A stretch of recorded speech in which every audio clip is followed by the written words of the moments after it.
Tell me about political affiliation. I know you've tried it here and there, and kind of I've joined and voted for every party. I'm not kidding. If I go from one end of the spectrum, I certainly supported Elizabeth May in, I think, 2006. Jack Layton in the NDP 2004, again in 2008, even 2011. But by then it was clear he wasn't going to get anything done. We went backwards there. I supported the Liberals in the last election. I don't often do that. And I joined the Conservative Party to vote for Maxime Bernier for the leadership of that. And now I'm a member of the People's Party because I love Max. I think he's the best. I like Max too, man. I don't know. Max is great. There's so many reasons you can say, I relate to him on every level, even though he never talks about cannabis. You know, I know how he feels, but it's kind of a landmine to walk in the cannabis field, especially since it's really not something a lot of the members of the People's Party really get. They're mostly free marketeers, though, so there's a good core there. And I'm hoping they get 5 to 7% and Max gets reelected in his home riding of Beauce. I can't see them making dents anywhere else because the Trudeau's helped damage his own popularity. I don't believe Canadians are going to vote for someone who has a turban on. I'm sorry, they won't. Maybe that's my inherent racism or something, but I'm suspicious of Indian politics. I lived in India for a year. I'm suspicious of Sikh politics.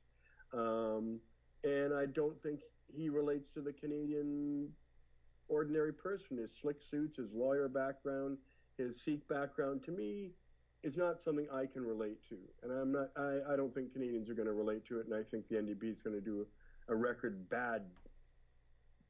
get a bad response. And considering the Liberal are in trouble now, that greatly favors the Conservative because Andrew Scheer is as bland and uninspiring and is the same as every other politician you've ever heard, including Singh and Trudeau and Harper all rolled into one obsequious, kind of bilious, annoying thing. We're lacking. But he's going to win. He's going to win. Maybe only a minority, though.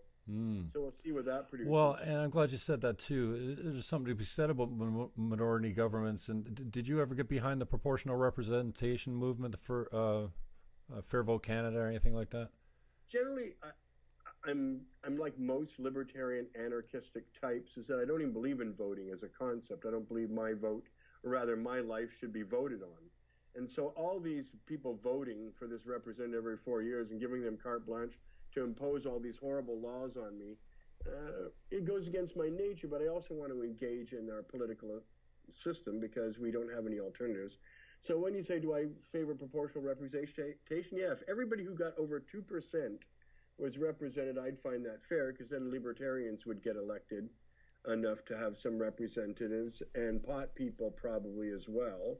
I think pot people could get together 2% because we have an abomination in the Cannabis Act. So I would suspect most Canadians who smoke cannabis are very unhappy with the regime we've got. And if 2% was the threshold, then that would be worthwhile for libertarians, for cannabis people.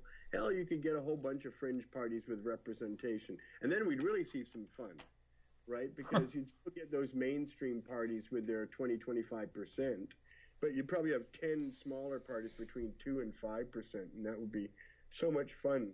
We'd have to expand the parliament to about 450 seats from its 324 or 332. Yeah, representation certainly would be better, and the minority. Well, you're going to need half and half though. The first past the post got to be directly representing a region, and then there's going to be the party list. Maybe and you can't let the party list dominate all of Parliament. These are people who are indirectly elected. Like if I vote for the marijuana party and the top 4 people get in because we got 3 or 4% of the vote, that's pretty indirect democracy handing power there. So there should always be at least half the members directly first past the post, and then the other half are proportional representatives. There's different styles of it too.